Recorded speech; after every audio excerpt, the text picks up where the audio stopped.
Il-Gvern Malti rappreżentat fil-Kunsill Ewropew mis-Segretarju Parlamentari Chris Sajt ivvota kontra il-proposta tal-Parlament Ewropew li l-lif tal-maternità jiżdied minn 14 għal 20 ġimgħa u jintroduċi ġimagħtejn lif tal-paternità. Il-vot kontra sar minkejja li pajjiżna ma jżomm ebda statistika dwar kemm in-nisa Maltin jieħdu l-lif tal-maternità, kif jikkonferma l-Ewroparlamentari Laburista Edward Cicluna.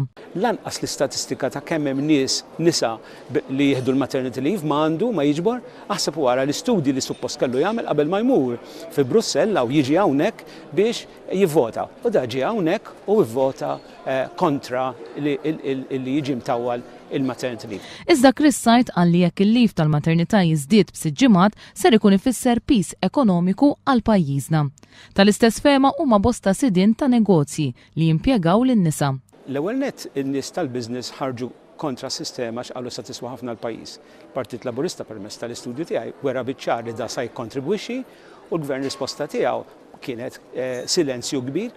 Skont studju li għamel Edward Cicluna, l-ekonomija Maltija tibbenefika jekk jiżdied il-lif tal-maternità, għax miegħu jiżdied ukoll il-persentaġġ ta' nies li jaħdmu li f'Malta huwa fost l-inqas.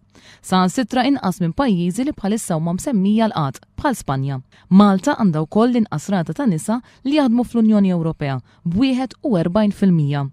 Malta għandha wkoll waħda mill-inqas perjodu ta' lif tal-maternità. Pajjiżi bħal Bulgarija jagħtu saħansitra sena lif tal-maternità. Hemm oħrajn li huma fost lanqas bħal Belġju li jagħtu 15 il-ġimgħa lif ta' maternità.